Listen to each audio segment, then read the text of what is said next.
Risa Brainin, the Department of Theater and Dance.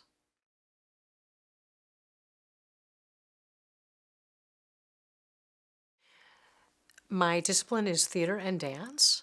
I'm actually personally on the theater side, but I oversee the Department of Theater and Dance. We have in theater, we have a BFA in acting, and those are students who are studying to be professional actors. It is a conservatory style program in a liberal arts environment. We also have a BFA in dance, and that's the same thing, students who are very serious about those disciplines as a profession. We also have a BA in dance for students who want to study dance and get a degree in dance, but may or may not go into dance professionally. And we have a BA with concentrations in directing, design, theater studies, theater and community, and writing for performance on the theater side, and those students are going to go into those disciplines. Then we also have an MA PhD in theater and performance studies. So we're a giant department filled with all kinds of disciplines that revolve around theater and dance.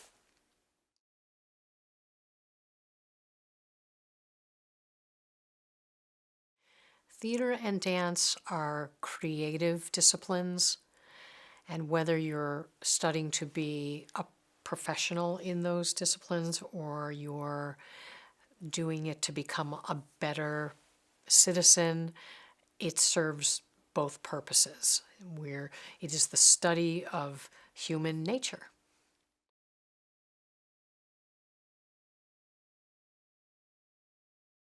Well, if you're going to major in theater, if you are studying in the BFA acting program, you're going to have classes in voice and movement and acting every day. You're going to be rigorously performing in plays, and you're going to be basically working from 9 in the morning till 10 o'clock at night every single day and taking classes in liberal arts. If you are studying in one of our concentrations, directing design, theater studies, theater and community, or writing for performance, you will spend probably about 60% of your time in those disciplines and the other 40% in liberal arts. The same would apply in dance. If you're doing the BFA, most of your time is going to be spent in the conservatory style training. And if you're doing the BA, that would flip a little bit. You'd have some of the conservatory training and then a lot of liberal arts.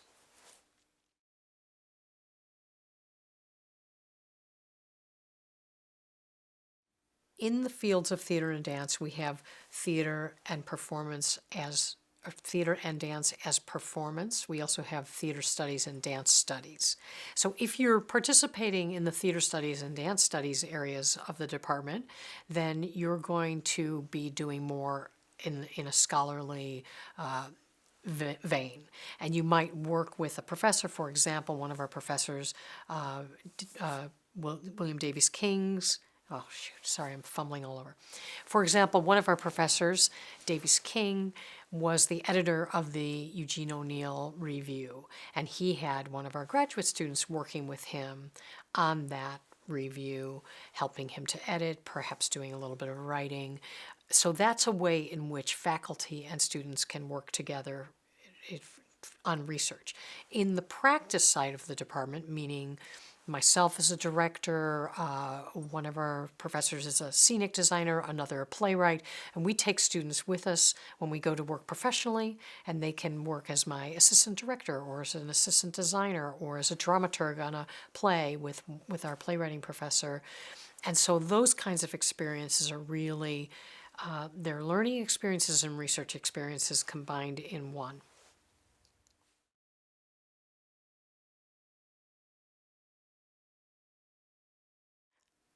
I feel quite gratified when I can bring a student along with me when I go to direct a play at a regional theater. I've done that a number of times, and one of the great things is bringing students from California who've only known California to the Midwest. And to my favorite was I brought one of my students to Minneapolis. She'd never really been to Minneapolis, and you may know that that's in Minnesota and very cold. But it is gratifying when a student can see professionals working and get. To me, that's some of the best experience that you can get, best learning experiences out there. It's sort of in the apprenticeship model where you're watching professionals at work, you're being involved, being a part of the production, and seeing it in action, something that you learn about in a classroom, but then you take it into action. I feel like those experiences have really mattered to my students and therefore mattered to me.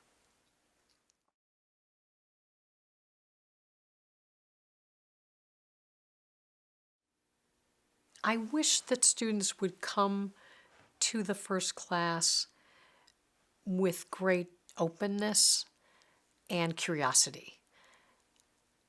And if they don't come with that, that's something we'll talk about on day one of I try to create an environment where we're saying, we don't know all the answers. I don't know all the answers. We're going to discover a lot of things together. And I always say to my students, whatever we're doing in class, it's one way of doing it. If I'm teaching a directing class or I'm teaching an acting class, I'll say, this is one way, this is how I've learned to do it, and I offer that to you. And if at the end of 10 weeks you think, I don't really want to use any of that, you could throw it all out. But while you're in the classroom, please use it and try it. And I think coming into class with that kind of openness and curiosity and willingness to try makes our job as professors much easier and more fun.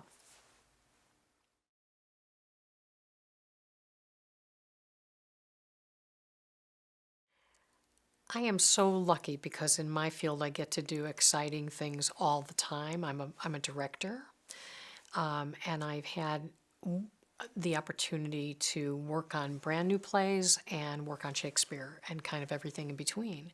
But one of the most exciting things is that I run a program right here at UCSB called Launchpad, which is a new play development program and where we bring in professional writers to work with our students and create new plays.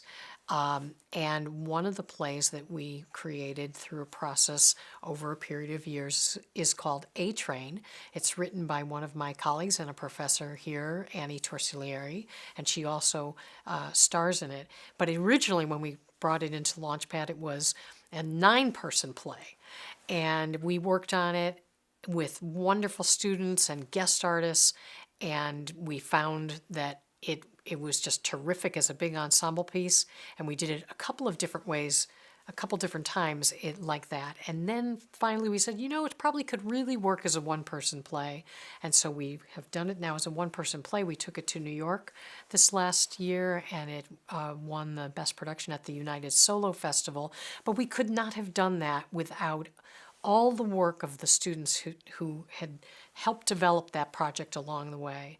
Another exciting project we did this year was called Staging the Daffy Dame, a new play. And that play was 6 student actors and 2 guest artists. And that play is now going on to another venue, Theater Squared, which is in Arkansas. And it's going to have a workshop there. So one of the most exciting things for me is taking a play, developing it here, and seeing it go on and have a professional life afterwards.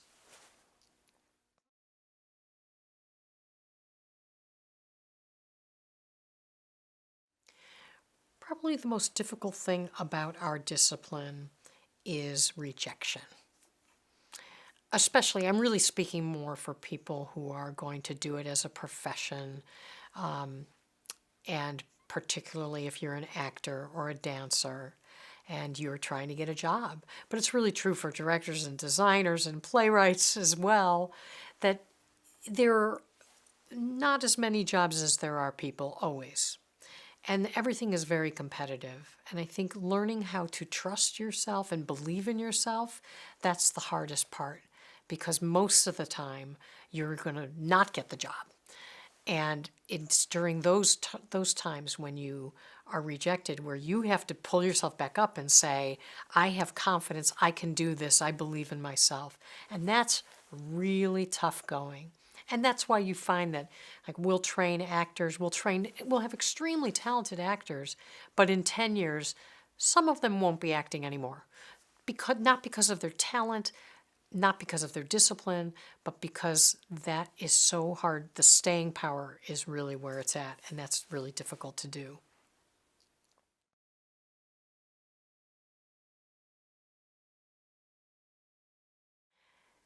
I have always taught my whole career. I did not aspire to be a professor at all. I started as a professional actor, then moved into directing, and was then working on becoming an artistic director at various theaters around the country. And then I was invited by a friend of mine to apply for this job. I have always taught all the way through my career. But this particular job, they really wanted to have a professional director as part of the faculty. And I applied for the job thinking, oh, I'll stay here a year or two and see how it goes. And I've been here for 14 years. So it was not, I didn't set out to become a professor, but I have loved my time at UCSB. It has given, one of the great things about UCSB is that it is a Research One university, which means that we have to do research in our field, which for me is directing plays. And I've had this great opportunity to develop plays here and also go out and work elsewhere. And it's just been a perfect, and to bring my students into both of those worlds so that they are also growing and learning as I'm growing and learning. And so it's been a great joy to become a professor, something I never thought I would be.